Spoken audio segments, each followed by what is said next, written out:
Cześć moi mili, z tej strony Adam Chodorowski ze sklepu modelarskiego tankmodels.pl. Jeszcze tak wiele razy nie nagrywałem unboxingu, mówię o tym w shorcie. Mamy dzisiaj 13, piątek. Film oczywiście oglądacie w niedzielę. Działo się dużo ciekawych rzeczy.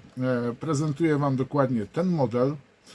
Jest to Mustang P51D z nadpacyfiku. No może niekoniecznie D, bo jest to P51K, co widzicie teraz dokładnie, ale to K nie oznacza, że jest to model kryzysowy. No ale można tak powiedzieć. W każdym razie obejrzymy sobie tego pacyficznego, ponoć Mustanga, jak prezentuje się zawartość tego opakowania. A teraz prośba do tych, którzy mnie oglądali, ale jeszcze nie dokonali tego kroku. Zapraszam Was do raz, dwa, trzy. Tak, dziękuję, jeżeli to kliknąłeś. A teraz zapraszam Was do pudełka. Oglądamy to, co jest w pudle. Bardzo proszę, tak prezentuje się właśnie pudełko omawianego dzisiaj modelu Mustanga P51 w wersji D, ale tak naprawdę w wersji K, ale do tego zaraz dojdziemy. Model oczywiście w skali 1,72, wydany przez polską firmę Arma Hobby na licencji Boeinga. No i tutaj jeszcze dodam, że model ukrywa się pod numerem 771. Co zawiera pudełko? Pudełko zawiera elementy plastikowe, zawiera instrukcje, kalkomanie oraz oczywiście maski do oszklenia, jak i również podwozia. A z drugiej strony, bardzo proszę, mamy 3 malowania. No i tu już będzie ciekawie się robiło. Ponieważ mamy na górze standardowo napisane 51K, K proszę nie mylić, że to jest kryzysowy model, zaraz do tego dojdziemy. Pierwsze malowanie jest to Mustang z 342 Dywizjonu Myśliwskiego, 348 Grupy Myśliwskiej i uwaga, tu mamy Pacyfik, Luzon, Filipiny, 1945 rok. Drugi, i tutaj mamy też zaznaczone, że mamy K, tu mamy K. Drugi jest to model samolotu z 354 Dywizjonu Myśliwskiego, 350 Grupy Myśliwskiej ze Stippelmorden i uwaga, Anglia 45. Anglia 1945 rok. No i tutaj jest taki creme de la creme dla wszystkich modelarzy Generation X. Mamy mianowicie Dollar Birda, czyli Mustang w oznaczeniach, który każdy z generacji X modelarz sklejał z firmy Matchbox.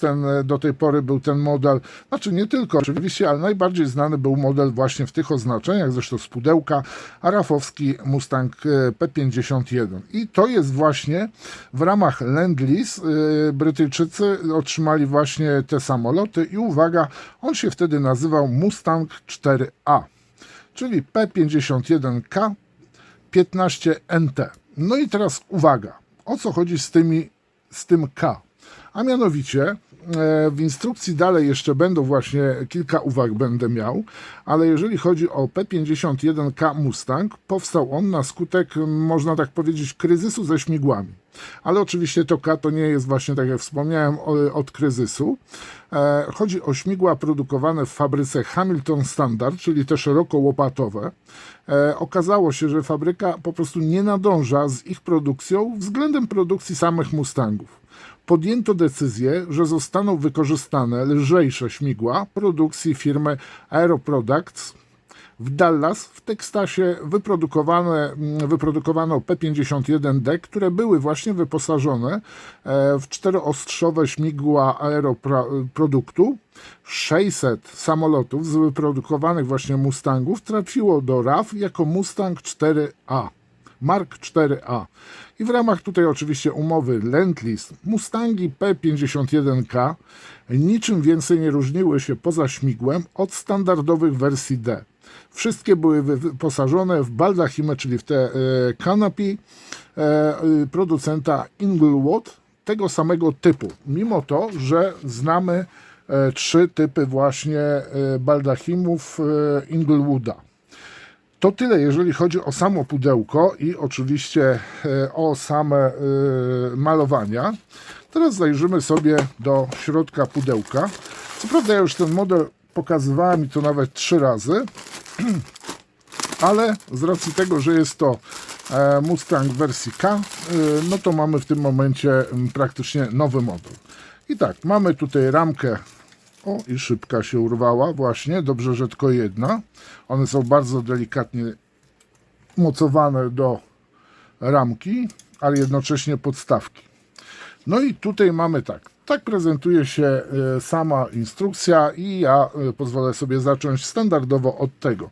W instrukcji co znajdziemy? Oczywiście wszystkie opisy, uwagi dotyczące, mamy króciutki rys historyczny właśnie na temat właśnie Mustangów wersji D.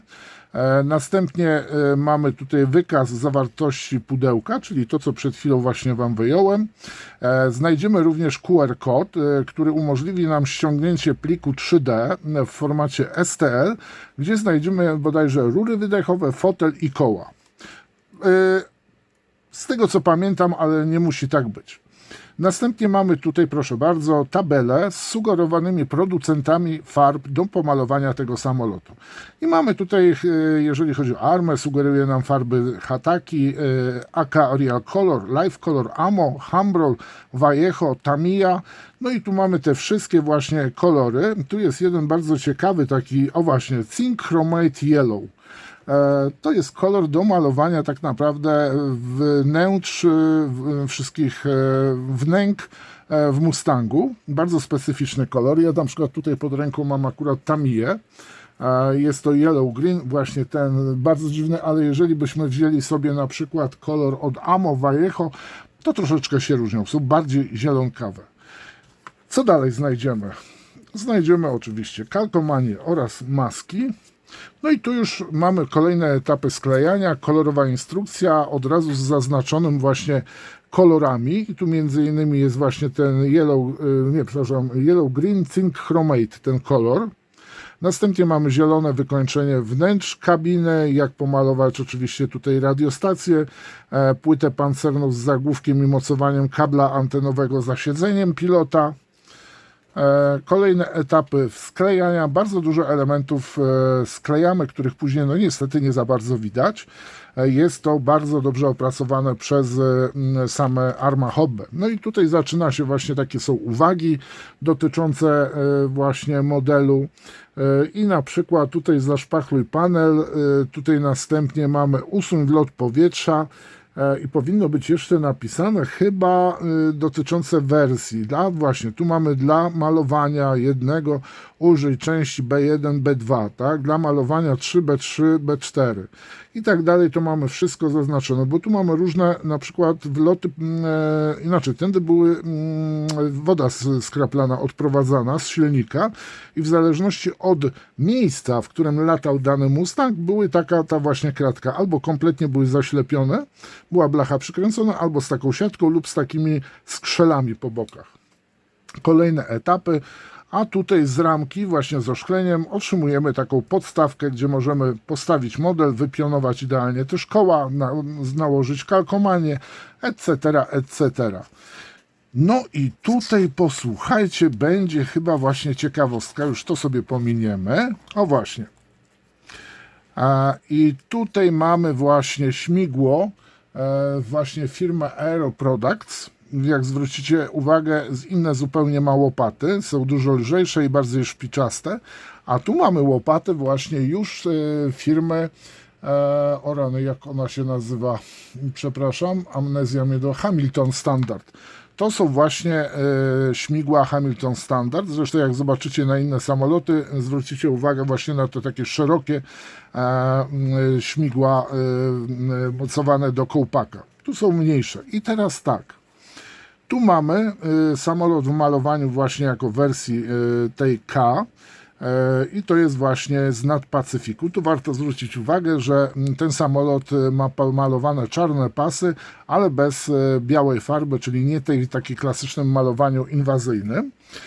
ale tylko na kadłubie mamy dwa. Następnie co mamy? Tu mamy właśnie model jeszcze oznaczony jako K, ale dajemy już śmigło do wersji D. One były w czasie eksploatacji, te śmigła były po prostu wymieniane na te standardowe właśnie od firmy Hamilton. Dobrze powiedziałem? Tak, na śmigła właśnie z fabryki Hamiltona i zresztą tu są naklejki. I teraz kolejne, trzecie malowanie. Tutaj jest, posłuchajcie, to jest Mustang 4 właśnie A, ten w ramach Lend-Lease. Tutaj oczywiście będzie czy niebieski, czy żółty kolor, ale to już sobie sami poczytacie. I tutaj na rafowskich samolotach właśnie były głównie stosowane te śmigła lżejsze firmy Aero Products. I tu mamy tak naprawdę to wszystko. Jeżeli chodzi o pierwsze malowanie, to ten samolot według opisu w internecie również miał zmienione śmigło później już na standardowe.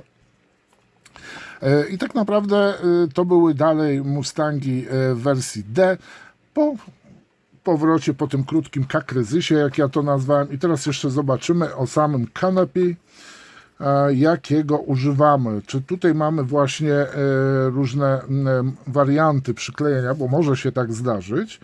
Tu mamy T12, czyli z ramki T i to jest 12, czyli wszędzie używamy 1, 2, 7. Coś mi się nie zgadza. T2. Okej, dobra. Tu używamy dokładnie tego baldachimu. No i teraz przejdziemy sobie do samych ramek. No tutaj już jak powiedziałem wcześniej, niestety jeden nam baldachim odpadł. Mamy 3 pozostałe i teraz są bardzo ciekawe rzeczy. No tu mamy oczywiście wiatrochron z fragmentem oczywiście kadłuba, żeby lepiej nam pasowało, dobrze to przylegało. Następnie mamy reflektory, jak i również światła. Pamiętajcie, że reflektor wychodził razem z podwoziem podczas lądowania. Mamy też taki element jak tutaj to koło, widzicie, takie jakby latarnia. Jest to po prostu oszklenie kamery, ponieważ te samoloty były również w wersji rekonesansowej. A ten element, może mi się uda jak najbardziej go powiększyć, w ten sposób, to są po prostu dokładnie oszklenie lamp, może teraz identyfikacyjnych. Właśnie, teraz może będzie najlepiej. Zaraz do tego wrócimy, do tych lamp identyfikacyjnych w 3 kolorach, bodajże tam był pomarańcz, zielony, czerwony, może w innej kolejności, ale tak. I tu mamy elementy, które sobie wycinamy, montujemy właśnie to tu mamy podstawę, z tego co pamiętam, montujemy sobie po prostu, żeby móc podeprzeć, tutaj do tego montujemy, przepraszam bardzo, raz, dwa, trzy, czyli tu mamy jedną, a tu montujemy na skrzydła, czyli te 2 elementy, na których leżą skrzydła. Tak się prezentuje ta ramka. Następnie ramka A. No i tutaj na ramce A w przypadku Arma Hobby my dostajemy tylko jedno śmigło Hamiltona. Dokładnie chodzi o to właśnie śmigło. Pozwolicie, że ja troszeczkę ogarnę tutaj stół, żeby po prostu nie rozpraszał kamery. I teraz właśnie mamy tylko i wyłącznie 2 śmigła w zestawie Arma Hobby. Tu mamy właśnie to szerokołopatowe śmigło Hamiltona, a tutaj mamy właśnie śmigło Aero Products. Tu warto zwrócić uwagę, o czym często mówię, że to śmigło było w 2 wariantach produkowane, ze stalowymi, tutaj metalowymi łopatami śmigła, a była też wersja właśnie powlekana laminatem, epoksydem, ciężko mi jest powiedzieć, więc powtórzę się kolejny raz, że osoby, które będą chciały zrobić powiedzmy wyeksploatowane śmigło, no to pamiętajcie, żeby tu na dół nie zjeżdżać ze zrywaniem farby. Detal na elementach, na wszystkich statecznikach, kadłubie na stateczniku pionowym jest wykonany, powiem Wam, rewelacyjnie. Tu mamy 2 tyły. Tu mamy właśnie pokazane, to zaraz bardziej pokażę przy kadłubie. Mamy 2 rodzaje właśnie stateczników tylnych. No, mamy tutaj bomby, klapy do podwozia, filtry. Nie pamiętam, do czego to było. stateczniki, koła następnie, bardzo ładnie są wykonane, z ugięciem.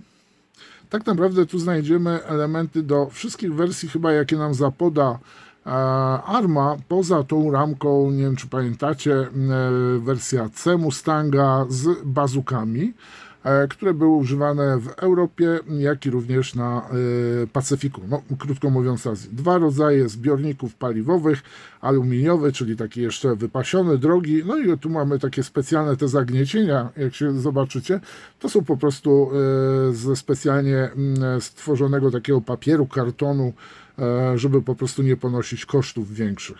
No i tu mamy wnętrze, tu się będzie podwozie chowało i tutaj w to miejsce wklejamy te elementy.